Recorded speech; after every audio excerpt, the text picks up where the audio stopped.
I want to thank everybody to coming to the Atlantic Institute's holiday traditions.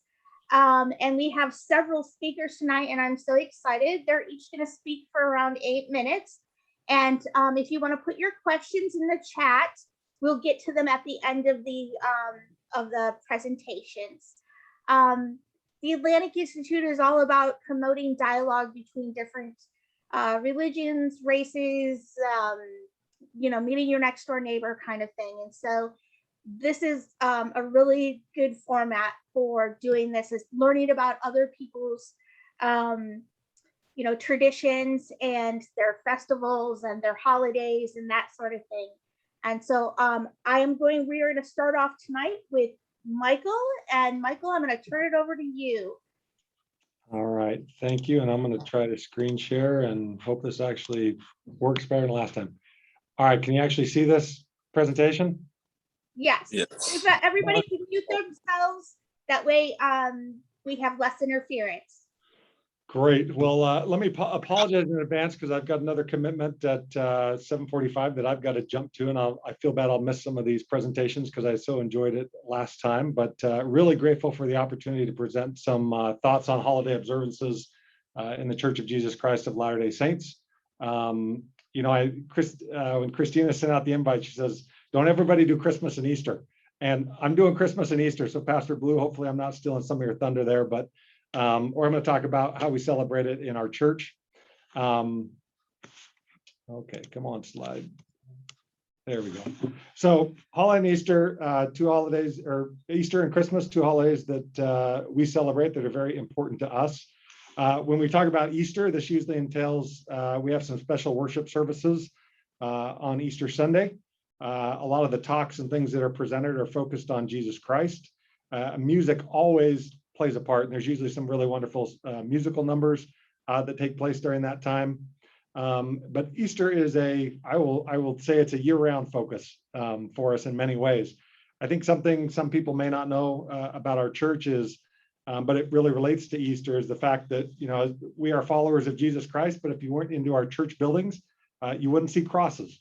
And that may be surprising. It's obviously a universal symbol of Christianity, but the reason for that is the cross focuses on his death. And for us, we celebrate the fact that we know he lives, and that through his death and resurrection, we can overcome all things. So we celebrate that fact.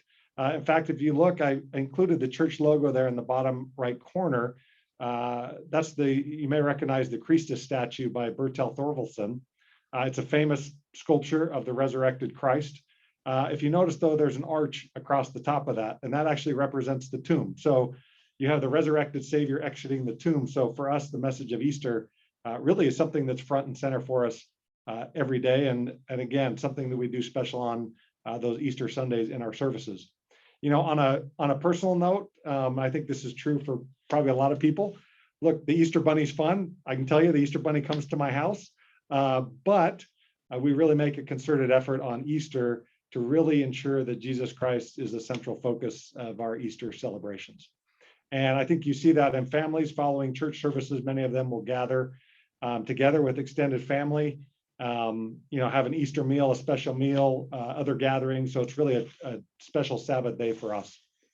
Second holiday, Christmas, very similar to Easter. I'm going to be honest, Christmas is my favorite holiday of the year.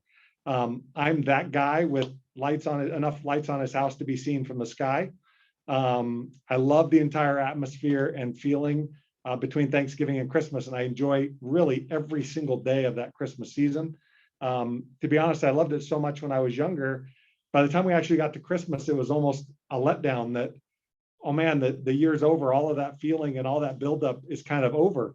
And I've learned over time to really appreciate the season itself and really enjoy, especially Christmas Day. So similar to Easter, we have specially planned services that focus solely on celebrating the birth of Jesus Christ. Usually, I think Christmas more so than Easter, music plays a really big part in those special services that are planned. And honestly, I'd probably be happy if it was all Christmas music and hymns during those services. But there's something to me about Christmas music that is really special. And I'm excited that Sunday after Thanksgiving, We usually start singing Christmas hymns, and I absolutely love it. And I tell you, I can't sing a lick. I can't carry a tune to save my life, but you will see me there belting out Christmas hymns. Whatever embarrassment I cause myself or my family, I just love doing that, and I love the feelings that come with that. We don't hold normally any special Christmas Eve or Christmas Day services unless it happens to fall on a Sunday. So when it does fall on a Sunday, there tends to be just a greater spirit there in our meetings. Those Christmas services, whether they are on Sunday or the Sunday before Christmas, they're usually probably my favorite service of the year, just because it's the Christmas season.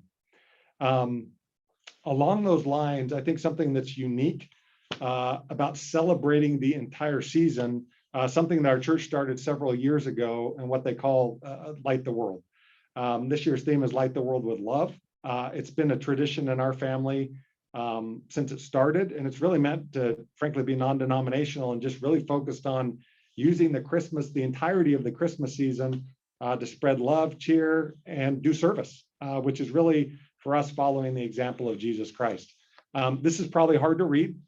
You can find this on our church website if you wanted to look at it more closely, churchofjesuschrist.org. But each day has a suggested activity to do. Many of them really could be simply taking time to reflect or just reaching out to someone in service or love. And others encourage activities of service or participating in community events like concerts or Christmas-related activities.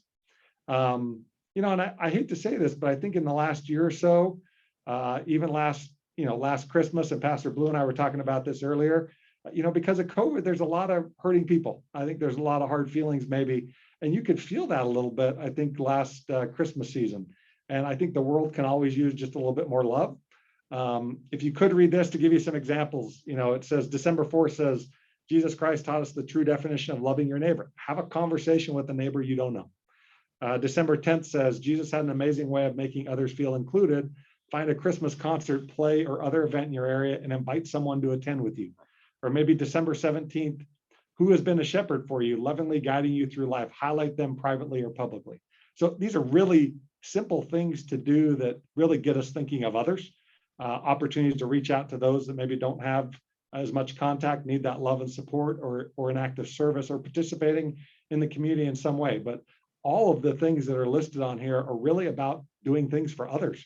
And I think that's one of the greatest things that the Christmas spirit brings, and follows the example of Jesus Christ for us. So in the Church of Jesus Christ of Latter-day Saints, we celebrate the traditional holidays of Easter and Christmas, and we do that through special services, music, and serving others. So that's all I had. Thank you for letting me share that tonight.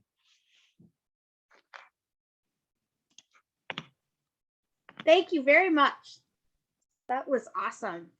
All right, we are going to turn it over to Isabella. Is it Isabel or Isabella? It's Isabel. Isabel. All right. Thank you, Isabel.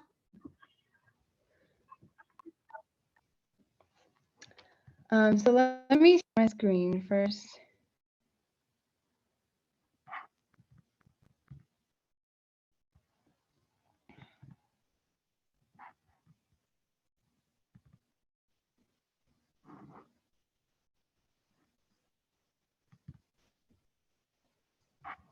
Okay, can you all see my screen? Yes. Okay, great. So I'm Isabel. I'm 15 years old, and I'm an exchange student from Germany. And I've been here for 2.5 months and stayed the whole school year. And at first, I want to talk about Christmas, the holiday. A lot of countries or even families celebrate very different. And Christmas in Germany kind of starts with the first Sunday in December. The time of Advent starts. It lasts until Christmas. That's always about 4 weeks. And most Germans, even they're not Christians, buy decorated Advent wreaths. Here you can see on the top left. And they have 4 candles that you light one by one every Sunday for Christmas, and every candle is burning. And there are also Advent calendars in the bottom right. You can see some. Hey, Isabel, I don't think the slide moved forward. Oh, didn't move forward. No. Okay, that's. Is it better now? Well, you need to go full screen to be able to move the slides or move it from the PowerPoint with the mouse. Okay. There you go. But if you Is click that on right? slideshow, it will fill the whole screen. Mhm. Click on slideshow at the top. I think she got it down there. Then hit it down. See if it moves. Does it move? It's on slide 2. And now? Now it is slide number 2 yet still. Okay, that's. Yeah, okay. I think I'm gonna escape every time, but yeah, please interrupt me if you can see what I'm talking about. Yes, sometimes with Zoom, things don't always work the way they're supposed to. So, yeah, Oh, but you spent so much time, I can tell on these slides. I want to make sure people see them. yes. Yeah, thank you. Thank you. Okay, so you should see the Advent wreath and the Advent calendar now. Yes, we do. Okay, great. Okay, yeah, so the Advent calendars are sold in all different sizes and shapes and with different pictures and treats and chocolate and surprises. So I can go on for a while with that. And from December 1st to December 24th, these small, yeah, that's how long you can open like little doors in these pictures, and then there's chocolate. So these small gestures just strengthen the anticipation for Christmas. Okay, so let me go to the next slide.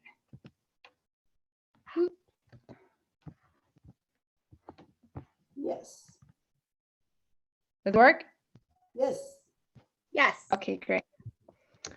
So on December 6th is Nikolaus. This is about a guy that many kids imagine like the American Santa Claus. And it's not a super big deal, but in many families, for example, we cleaned our boots, put them in front of the front door, and then suddenly the bell rings and they're all filled with mandarins, apples, and some chocolate, like you can see in the right picture. And Nikolaus also tells you if you have been kind the past year. And in my family, my grandpa dressed up and we had to say a little poem in front of the family. So I think that kind of differs from family to family, but that's just a small tradition in the time before Christmas.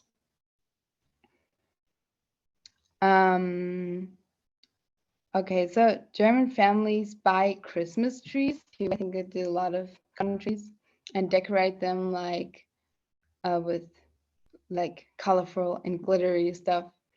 But I think, I'm not sure about that, but like unreal and artificial Christmas trees are more common in like the United States than in Germany. I think Okay. you want to advance to your next slide. Yes. Change it to 5. Yes. There we go. So Christmas tree on the left. The German Christmas Day is on December 24th, and the real celebration with presents and everything is in the evening. So from an American point of view, it is Christmas Eve, and that's kind of it. There's the Christmas morning. And the 25th and 26th are the so-called first and second Christmas holidays. And a lot of people go visit their families and spend time with them, and kids kind of experiment with the presents they got. And in Germany, we don't have the Santa Claus, we have the Christkind. That's the almost right picture, the picture in the middle, the Christkind. And it's an angel, and that's just helps to bring gifts to the kids. A typical German Christmas dinner is roast duck. You can see it on the right picture, obviously. It's really good, but we don't have that every year. So it's not like every family has that. Also, most of the people in Germany are Christians, so they go to church at Christmas Eve. our church lasts 1 hour every year. Okay, at this point of the writing, I realized they had a lot of the talk. They had a lot of stuff about Christmas.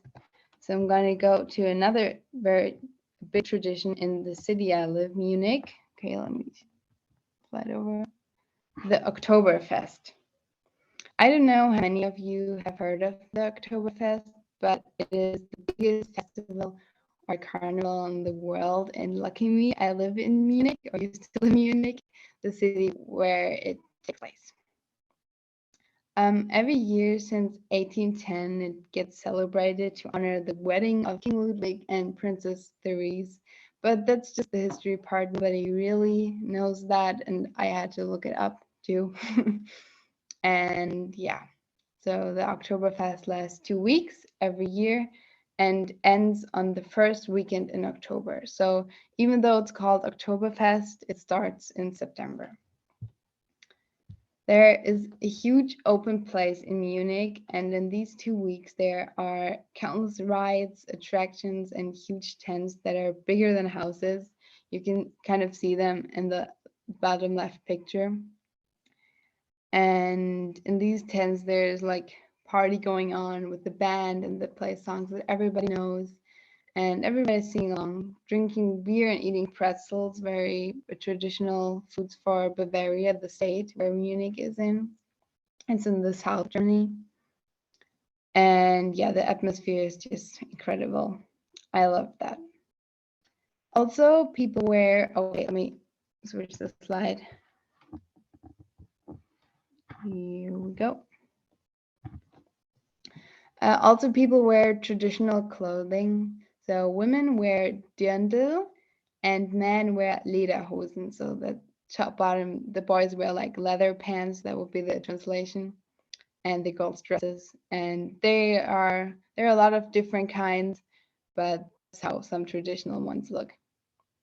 It's always funny to see all the different kinds and variations, because especially from tourists who just bought something in the store, you can really say that's original, like Dirndl or Lederhosen. So that's kind of funny to see every year. I have to say that going to the Oktoberfest means spending a lot of money too. So everything is very expensive, the clothes and the food and drinks, and especially the rides. But I would say it is definitely worth it. It is always very crowded there. You should prepare for that if you go there. And this is the reason for it not taking place last year and this year, because of COVID, of course.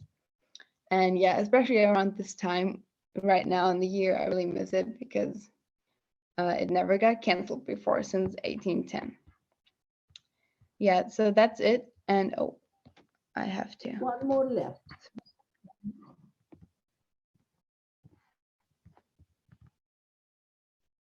Here we go. So that's my last slide. These are some personal pictures, and on the right pictures, these are my brother and me.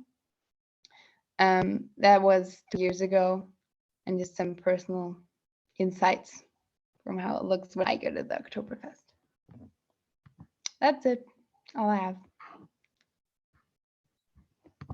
Thank you very much. That was way interesting to see what is kind of the same and what is kind of different. All right, we're going to turn it over to Pastor Darian Blue now.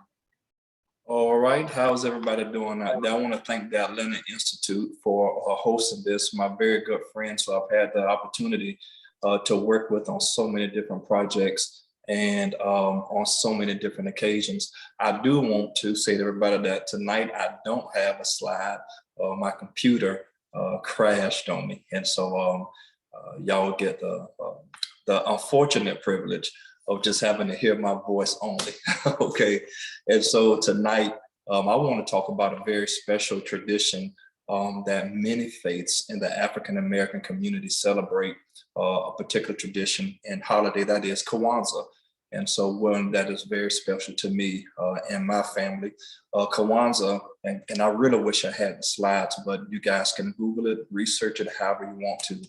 There's much information on it. Kwanzaa was created by Lunar Calendars, and it is in fact an annual celebration that dates back, which is fairly young, which dates back to around 1966. This particular cultural event, it happens from December the 26th all the way through the new year of January the 1st. And so whenever you begin to look at Kwanzaa and research Kwanzaa, you will see that it is a candlestick that holds 7 candles, a candlestick that holds 7 candles. So Kwanzaa and these and the holiday itself, it's really based on a lot of different African harvest festivals from different parts of Africa. So its founder, Lunar Calendars, researched and studied all of these different African festivals and just kind of put them all into one particular tradition or holiday rather. And so during Kwanzaa, there's always lots of songs. There's always a lot of dancing, a lot of African drums beating, a lot of storytelling. And then at the end, which I'll talk about a little later, there's a large African meal that is prepared. And I'll talk about that towards the end of this presentation. And so I talked about the candlestick holding 7 candles. And so those 7 candles represent something very important. They represented to the founder of Kwanzaa, Lunar Calendars, of 7 particular principles that can help build Black community. As many of you know, the Black community has been through a lot here and across the world, but mainly here, this is the African-American tradition and celebration. And so its founder really thought that there were seven principles, 7 guiding principles that all Black families can have despite of your tradition or despite of your religion, rather, whether you were a Muslim, whether you were Hindu, whether you were Christian, it doesn't matter. And here are those 7 guiding principles from Kwanzaa. On day 1, that candle is lit, and it's literally lit to signify unity. And so on day 1, there's a whole conversation in the household because Kwanzaa is presented it's presented for families, right? And so in the household, there's a whole conversation about unity. On day 2, there's a whole conversation that is centered around self-determination, right? So the second day the candle is lit, a conversation is centered around self-determination. On day number 3, that third candle is lit, and the conversation is then centered around collective work and responsibility. You know, how do we work together and what is our responsibility to the work as well as to each other? On day 4, it's about cooperative economics. How do we combine our money together and spend money within our community? And that's a whole nother conversation. And so it's about cooperative economics and how do we build business together? How do we spend money with each other and things of that nature? Day number 5 is really centered around purpose. So on day number 5, that candle is lit and the conversation is centered around purpose. On day number 6, that candle is lit and the conversation is then centered around creativity within the Black community as well as within the Black household. And so there's a real robust conversation on creativity. And then day number 7 is about faith. So despite of whatever your religious belief may be, now it's time for us to talk about our faith. And so on day 7, there's a huge feast that we do in our households, and it is really a celebration. There are certain items that go along with that feast, but for the sake of time, I won't talk about them. But once you research, you will see what each particular item represents, such as, a given example, such as the ear of corn. There's a meaning for the ear of corn as it relates to Kwanzaa. And so this particular holiday was really initially it was created to give Blacks an alternative to the existing holiday of Christmas. So that's why it is from December 26th through January the 1st. But as the holiday started gaining momentum, its founder then revised it because he didn't want to leave out any religions, Christianity, Muslims, Hindu, whatever the case may be, whatever religions African Americans practice. And so it went from being a holiday and a tradition that was meant to give you something other than Christmas to a holiday that represented all faiths. And so I know for our family, we certainly practice Kwanzaa, and we certainly understand what it means, and we really strive to do the 7 guiding principles of Kwanzaa, which is, again, unity, self-determination, collective work and responsibility, cooperative economics, purpose, creativity, and faith. And the word Kwanzaa, it derives from a Swahili word, an African Swahili word, meaning first fruits. And so during that entire week, you will see a lot of African clothing, a lot of African art. There's a lot of expression of African culture. In our churches, we'll wear a lot of African clothing, and we'll celebrate the African culture. And so we'll have, we even bring big baskets of fruit, and that fruit symbolizes something. And so for tonight, that's my presentation on a holiday that is celebrated in our culture and the African American culture. So I want to thank all of you for your time, and for the 2 presenters that went before me. I really appreciate it very well. I was very well informed by you guys' presentation. Thank you, and God bless.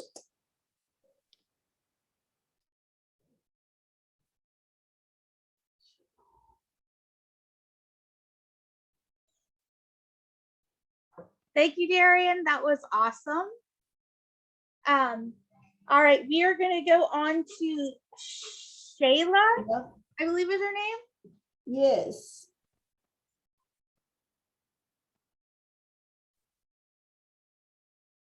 All right, Shayla, please go ahead. Okay. Does everybody see my slides? Maybe I'll put it a whole bunch. Okay, I'm going to talk about Hindu festivals and a particular celebration of Diwali. Now you will be surprised. Our religion is as old as it can be. And then we have years of celebration. Each festival is celebrated very, very thoroughly. We love joy and festivals. So everything, we have lots of festivals. Just to show you, it is here. See, this is our different, they talk about different celebration there. All the Purnima, Vrat, Purnima, because our calendars are lunar calendar. They are every year they change. So all these dates change. So calendar is very important to us to relate to our dates in Gregorian calendar. But anyway, these are our calendars. They not only look at the sun's position, but sun and moon position. So the days of the month goes listen. So we have our calendars are lunar calendars. So we have 7 days a week, 30 days a month, 12 months a year. And then we have another Samvatsar year, which is every year, because then it is connected with the constellation. So we have 60 years of cycle again in Samvatsar. Those are called Samvatsar with a different name, like January, February. So calendar is very important. I just put some of the festivals that are there. Holi, these are some of the huge festivals. You won't understand what the enormity of it is. Holi is called Festival of Lights. It is celebrated for 3 days, and people throw away the color on each other. But then Onam, Diwali, Mahashivratri, Janmashtami, Ganesh Chaturthi, Ram Navami, Vata Purnima, Chad Bihu, Nag Panchami. Nag Panchami is one where we pray that a particular festival, people go on the line, and then the snakes, cobras are taken around. We don't till the land, so we don't hurt the cobras and stuff. So a lot of these are for animals also. Nag Panchami is one of these. Navratri is 9 days celebration. Vasant Panchami is the festival after the crops are done, Makar Sankranti is the only one which comes on 14th of January. But rest of all, they have to, I think, Bhau Duja. I cannot see this part of it. Raksha Bandhan, Karwa Chauth. Karwa Chauth is on Sunday, 5 o'clock. If you go 6, 7 o'clock, celebrated in our temple. Ratha Yatra, Guru Purnima, Durga Puja, Gudi Padwa, and Kumbha Mela. Some of them, most of them are every year, but this Kumbha Mela thing comes every 12 years. And it is huge, millions of people get together to take a bath. And it is considered that the gods also come there. So many people go there just to meet, to go to Kumbha Mela. And our holidays, these are state holidays. We have Lohri, Mahashivratri, this is Good Friday, Ram Navami, Mahavir Jayanti. Then these are the central government kind of holidays. Ramjan and Bakar Eid, Buddha Purnima, Moharram. These four are for different, but Janmashtami, Dasara, Diwali, Guru Nanak Jayanti, and Christmas. These are some of the holidays. So you realize that we have plenty of, that's what I was to tell Christina, that you have to do festivity every month instead of doing it. Or how many do you do? Because we have festivity all the time, including this. And I have some pictures just to show you how they're, like this is for Holi. This is called a color festival. And it is getting more popular. The biggest celebration is done in Idaho or somewhere. This is Ganesh Chaturthi, which we had just a month ago. These are, many of these are just last few months. This is a festive time for us. September, October, November. They change here and there every year. This is also a Onam, they call it. There is one when they go, Vasant Panchami, they fly kites. And this is for trees, banyan trees. This is Onam. They do the flowers, they dance. Every festival, usually, it is music and dance. This is South Indian, so they have their what they call special dances by putting different. They tell the stories about things. These are women dancing. This is Mahalakshmi. Just now we finished this. It is a 9-day celebration of 9 goddesses. Every evening there is a feast and there is a dancing, because this particular goddess is supposed to kill the demon in the middle of the night. So most of the dancing goes up to the middle of the night. It's very lovely. It's called Garba, if you want to say, but it is Navratri. And if you want to see, you can Google it and see. I'm not going to talk. And this is the Kumbha Mela. This is one of the story when the mountain was churned. And these are the people who, did you see that? All over on the bridge, and this is a very huge festival. It comes once in 12 years, and it is getting more popular because nowadays many Western and European kids find it very interesting, and we get a lot of addition into Hindu monks because they love. A lot of monks come from Himalayas at this festival. Consider very good. So. With all this festivity from January to December, I'm just going to talk to you about Diwali, the festival of lights. It is very popular also. It is celebrated every year.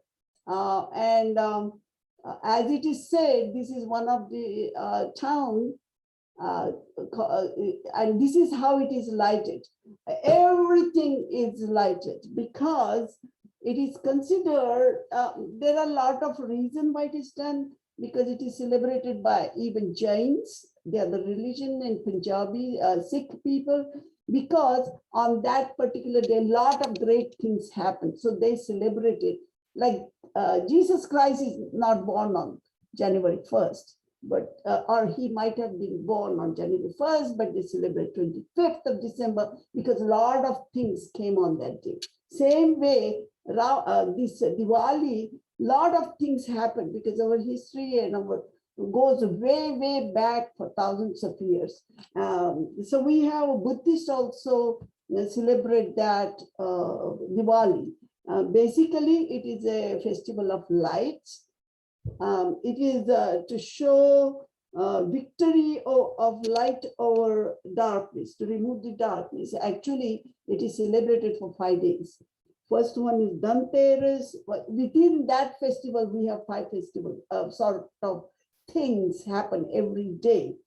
So this is the lights. What happens before that is weekly, a whole in anticipation after Navratri. Navratri finished just last week. From Navratri to this, it's only 15 days. And then we start 2 days before, 5 days. The middle day, the third day is actually Deepavali or Diwali, which is a festival of lights. We put, it didn't come out right. Maybe I have to reduce it or something. I don't know whether I can, but anyway, we put a lot of Rangoli. Rangoli is making pictures like mandalas on this, and we put lights around it.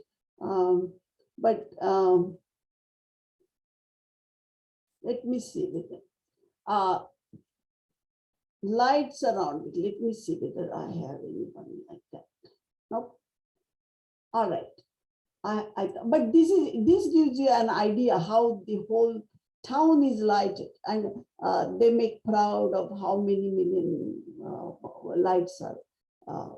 They are not usually bulb, but they are little oil lamps. But nowadays they use electric lights because the other one is sort of fire hazard. So it is good over evil, knowledge over ignorance, because Diwali is on new moon day, and it is the darkest night we consider.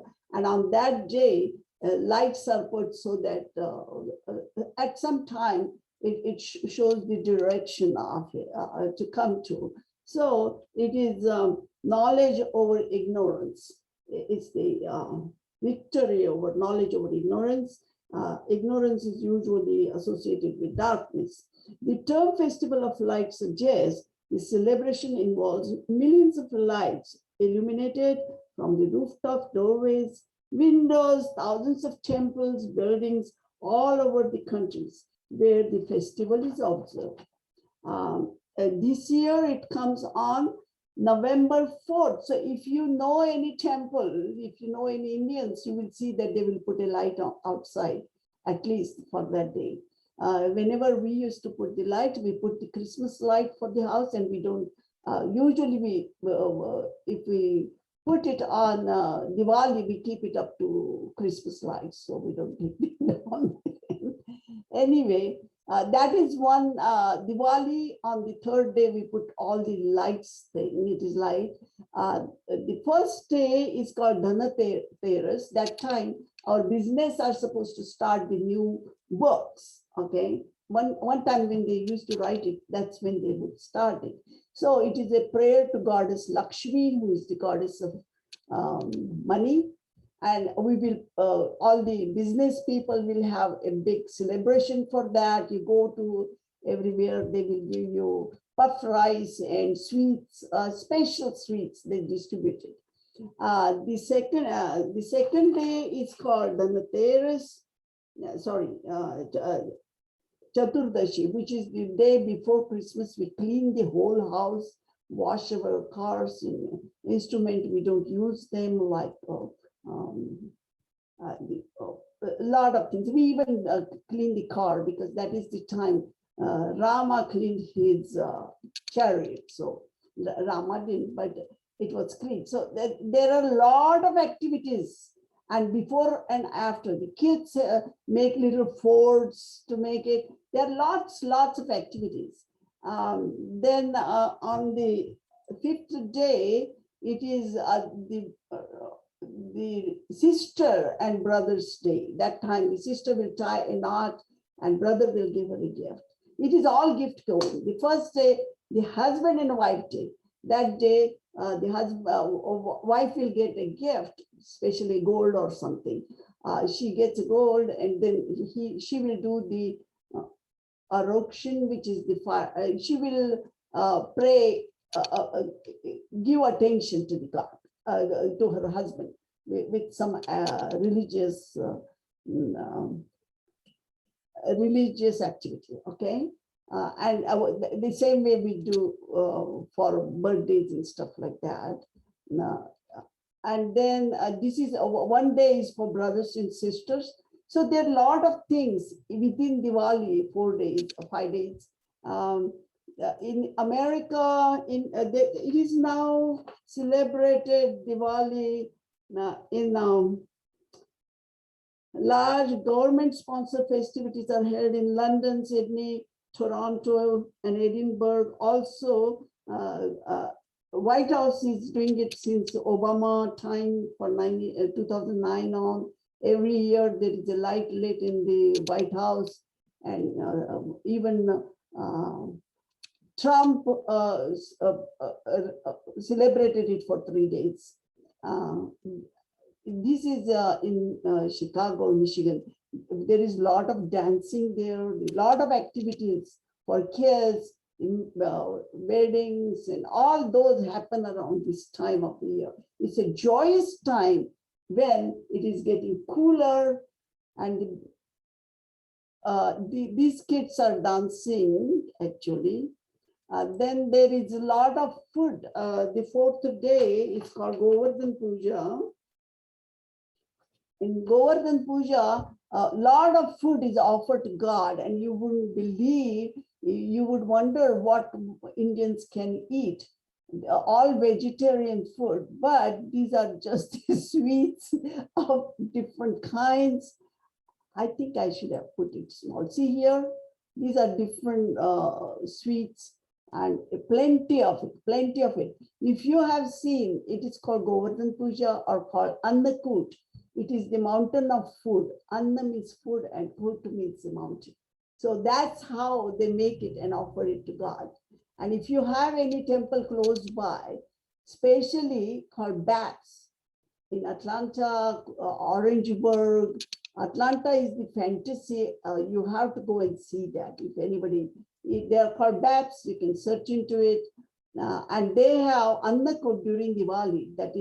That is on 4th of November, Friday, I think Friday or Thursday, because the calendar changes between India and here when they are ahead of us. So check the temple and see when they have this Annakut, and go to BAPS, B-A-P-S, and you will have your eyes satisfaction.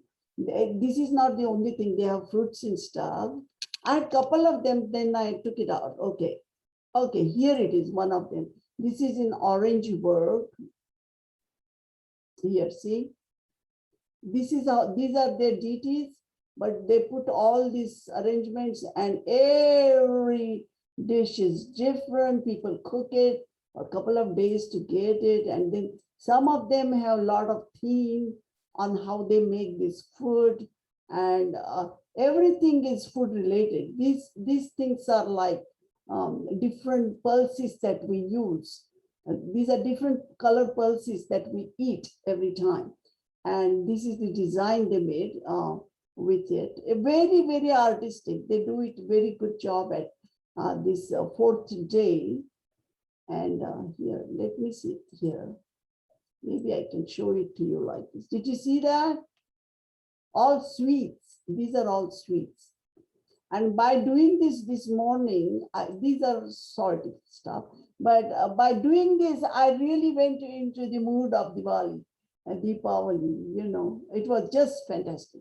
And seeing all. And then another thing we do is fireworks during that time in the night. So actually it is the light. It is the festival of lights. So we put a lot of fireworks, and this is from Orangeburg Temple. This is another one I was showing you about. And I say here, this is another thing we do, is we call it a sky light, like Chinese people use the lights. We build those before Diwali. We build those, and they're of different shapes. Now they're coming up with lot. This used to be our shape because that's easy, and we'll use those things earlier and then put different kind of decorate it very nicely. And Shayla, can I ask you to wrap it up? We have more presenters. I'm sorry. I know you have lots of wonderful things. Just the one. You know how much. This is what happens. They ask me something and they want to know everything about it. I have to tell you something. This is the stamp, US stamp they started for Diwali. You understand? That's how important it was. It is for many people. And this one was, okay, cannot see it. Oh, it is. This shows you how the people put these things in the. Did you see that? This is a walkway between the two. This is the hallway. This is on the road, and look at how many of these different lamps, what we call it, the structure, like we put it on the houses. That's why everything is lighted during that time. This is the stamps, and let me see. Oh, I wanted to just show you this. To say, it says Happy Diwali. Okay, here, Happy Diwali. That's what it is, and it goes for 4 days. Thank you very much, and wish you all Happy Diwali. Namaste. Thank you very much. That was very enlightening. So our next speaker is supposed to be Sarah. Sarah, are you with us? I don't think Sarah made it with us. All right, so I could have her time. I'm sorry. Because everything has a story behind it, and many stories. Somebody has found out 1,000 different festivals we do in 360 days. So they overlap sometimes. See how nice it looks? This we do it in Indian style, and in Moharram they do it too. The tigers dancing in this time. Anyway, Moharram is a Muslim. They don't probably do it anywhere else in Muslim countries, but they do it in India. It's nice. Thank you. All right, so we're going to go on to Mustafa now. And yes. All right. Thank you, Paula. And thank you, Shayla, and all the other presenters. My name is Mustafa Bahar. I'm joining this call from DC. I'm a Clemson grad. That's how I was introduced to Atlantic Institute. So let me share my screen. Okay. All right, can everyone see my screen here? Hold on. Yes. Okay, so I am from Turkey, and tonight I'm going to be talking about a few celebrations and holidays in Turkey. So there are, of course, like more than what I choose, but I chose the ones to also like tell a little bit about, the politics and history of Turkey through these celebrations. I hope I can do that. So the holidays and the holiday traditions I chose is in two categories, religious ones and the cultural ones, or more like a national ones. So Turkey is like a 99% of Muslim, but it's also a secular country. And so the first, one of the most important holidays is the Ramadan. It is the end of a month long of fasting. So Turkey follows the Gregorian calendar, like a Western calendar, but the Ramadan is through the Islamic calendar, which is a lunar calendar. So the month or the time that you fast is changing It's getting closer to winter now, but I remember fasting in the summer, which is not fun. And the first thing I do in the morning, right after like a month-long fasting, the first thing I do in the morning, drinking coffee or tea, which is like nothing else, because I miss drinking coffee in the morning. So on the Ramadan festival, it's like 3 days. It is 3 days because of the religious instructions. It's celebrated for 3 days. You are not allowed to fast on those 3 days. You can fast any other day, but not on these 3 days. So the importance of the holidays, or what people do in Turkey, is just like mostly now it's just a holiday. So it's like a reason to go somewhere to the beach or something, you know. But the tradition is like you visit your relatives, especially the elderly people. And in Turkey, it's also called Şeker Bayramı, which is like a sweets holiday. It's a little different than other Muslim countries, maybe, because it's a tradition that, you know, wherever you go, whoever you visit, they always give you some kind of like a sweet, mostly baklava and some like a wrapped candies and stuff. So this is the one of the first. Oh, okay. And the second one is in Turkish, it's called Kurban Bayramı. Kurban means sacrifice, and in Arabic is Eid al-Adha.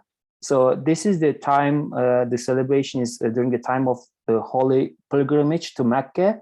So again, it's during the follows the lunar calendar, which is usually like 2 months and 10 days after Ramadan. And it's the commemoration of the Prophet Abraham's, when he was trying to sacrifice his son. The tradition in the Quran, it doesn't say in the Quran, but in Islamic tradition, it is Ishmael, but in Bible, I believe it is Isaac. So, and then God sent this ram and sacrifice this one instead of your son. So it's like a commemoration of that thing. And every year during the time of pilgrimage to Mecca, this is the celebration. And in Turkey, it's widely celebrated. And usually it's ram or a goat, and not, I mean, some like cows, but not really camels, because we don't have camels. Even though you can sacrifice camel, but we don't have it much in Turkey.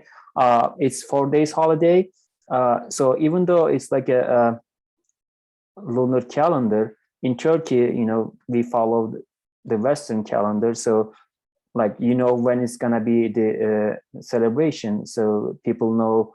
And, you know, usually 4 days, at least 4 days, sometimes like a 9 days holiday, again, is the reason to go somewhere for a holiday. So one other celebration, this one is more like a secular celebration. So the person you see on the picture is Atatürk, which means literally the father of Turks. He's our George Washington, maybe more than that. He's everything to Turks, you know. And during this one is called 19 Mayıs, Atatürk Commemoration of Youth and Sports Day. So this is the beginning of our independence war in 1919, because before current, like a modern day Republic of Turkey, the Atatürk, started this independence war right after the World War I. The first one, because of the Ottoman Empire collapse. So it's like a big celebration throughout the country. You can see lots of flags and Atatürk pictures, posters everywhere. The other one is again related to Atatürk. This one is actually presented by Atatürk to the kids, because during the time of the war, including Turks, many countries lost so many kids to the war. People were, in the war. So it's like a kind of celebration of the sovereignty, and also celebration festivals for the kids. It's like a kind of like a mandatory celebration. All public schools have to attend those celebrations, and there's like a tradition how to do celebrations with some kind of army also comes to the streets and those kind of stuff. And the one important one is the Independence Victory Day. For Turks, it's the end of the August. So I'm showing these celebrations to tell, if you go to Turkey, I used to take some groups to Turkey, and one of my friends in the group, this American guy, Andrew, asked me, who's this guy everywhere? I said, this is Atatürk, it's our founder, and then he starts seeing some signatures on the back of the cars and the buildings everywhere. whose signature is this? I mean, it's Atatürk's signature. And he was just like joking me later, like teasing me. Look, Mustafa, Atatürk even signed the back of the cars. You know, we were going in a shop and he was seeing Atatürk posters on the wall. And he was like, is this your grandfather? No, this is Atatürk. You know, it's just like his posters everywhere. And this is one of the secular holidays. So it's just like all in Turkish history, even now, is like a battle between secularists and the Islamists, always, you know, trying to gain the control. So Republic Day is the most important holiday of the secular people. It's the every year on October 29 is the commemoration of the Declaration of the Turkish Republic in 1923. And again, the main thing you will see lots of Turkish flags and the Atatürk posters. And the last one that is a religious, minor religious holiday, like a celebration. But one difference in this one, because Ramadan and the Eid al-Adha, Kurban, the festival of sacrifice, are celebrated on all Muslim countries. These candles, which means nights, are celebrated maybe in Turkey, maybe another one, but not mostly Arab countries. So these are the nights that Muslim, according to Islam, important days throughout the calendar. But in Turkey, these nights, you can see the mosques full of people whole night. They just go there, they just pray, you know, they just like sing hymns, you know, it's just like a big events. You can see the mosque all night is light up, and it's just like people go there, stay there whole night. And so the difference is, for many Muslims, these nights are considered as bida, which means the invention, which, as you can guess, is like a forbidden. It's not from Islam. So Turkey is like in this case, well, no, we're just gonna celebrate these nights. And remember, even Turkey is a secular country, and you know, we are mostly Muslims. The Diyanet, which is the institute for, you know, I would say religious directory, and they is assigned, the head of that directory is appointed by the government. So government is in a way, again, controlling the religion, and they just like, you know, do whatever the government wants to do. Okay, this is all my slides, and I will be happy to answer any questions if you have. We actually have one more speaker, and then we're going to do questions. So I'm going to turn it over to Rabbi Case now. Thank you very much.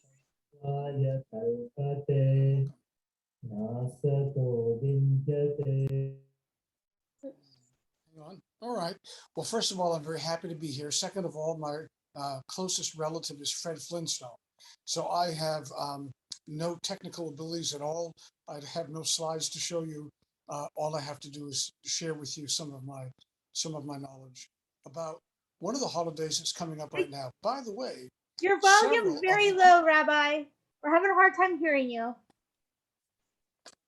How about now? A little better. Is it a little better? I turned it all the way up. How's that? That's better. Okay. Wow. Okay, that's loud for me, but all right, here we go. So I don't have any slides to show you what I was jokingly saying just a moment ago. I could take two rocks and bang them together to show you what Fred Flintstone might have done, but I just don't have any slides. I don't have the ability. So please forgive me. You'll have to put up with me for a few minutes.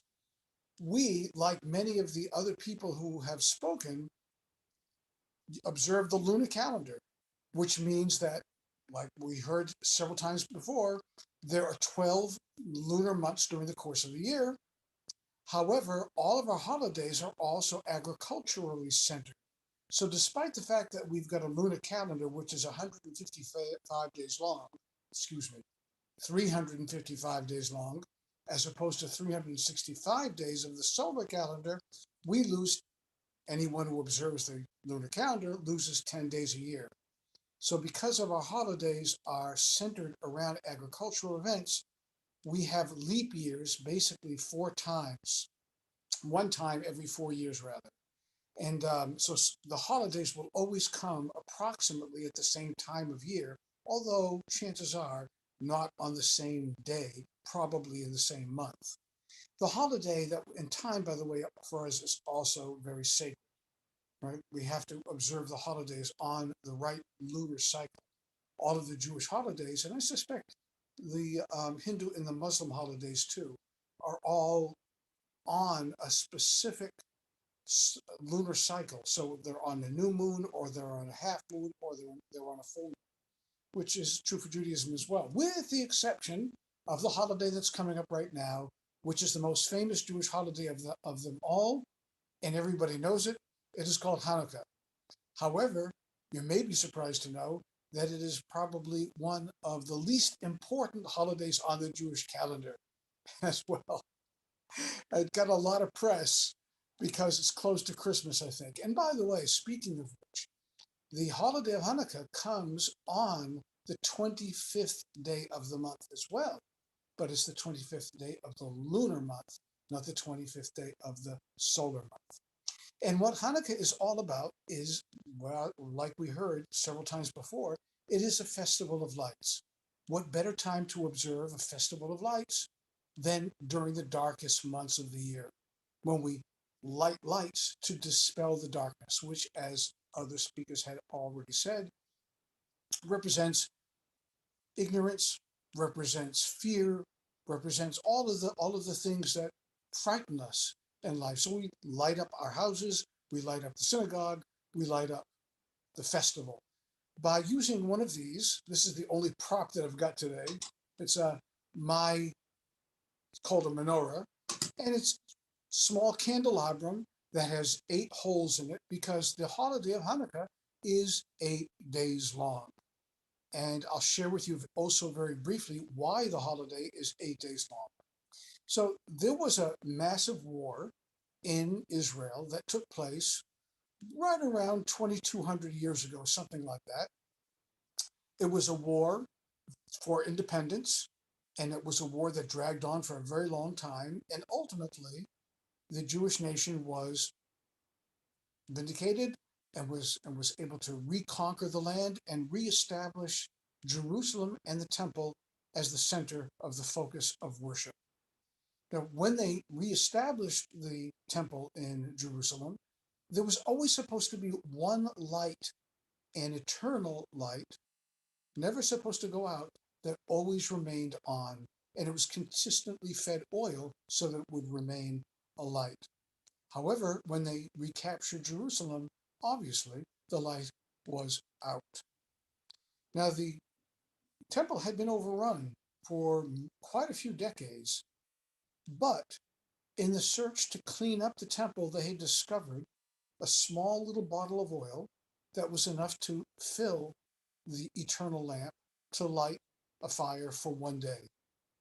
And the people who found the oil and who reconquered Jerusalem were so thrilled about it, they filled it up and they lit it, and they were very happy. And obviously, it was only going to last for one day. To go down south and to get up on those high palm trees and bring down the olives and then press them and squeeze them and get olive oil out of them would take more than a week. And so they were very disappointed that the oil would only last a day. As it turned out, the oil that they found in that small bottle lasted for 8 days, which was just enough time for them to get more oil so that that light would not be extinguished again. So we celebrate light, and we celebrate the miraculousness of that light lasting 8 days. And for those of you who may be interested from an historical point of view, in the Apocrypha, if that is a part of your library, there are 2 books of Maccabees. They're famously called the first book of Maccabees and the second book of Maccabees. It's kind of hard to forget. And it's stories about the war of attrition and bloody war that happened for far too many years. And our tradition decided that we did not want that to be a part of our canon. We did not want that to be part of our Bible, so it was deliberately excluded. And I want you to notice, too, that in our celebration of Hanukkah, not one single mention of the war is mentioned. That rather, what we're celebrating is the miraculousness of light and God's omniscience and presence always in our life. And I'll stop right there. That was a wonderful stopping point. Thank you, Rabbi. So we're going to open it up to questions. Shayla had to leave, but she left her email address in the chat if anybody wants to get that and send her questions. And I know Michael had to leave as well. So, and I probably have his contact information somewhere if anybody wants to contact him as well. But any questions from anybody?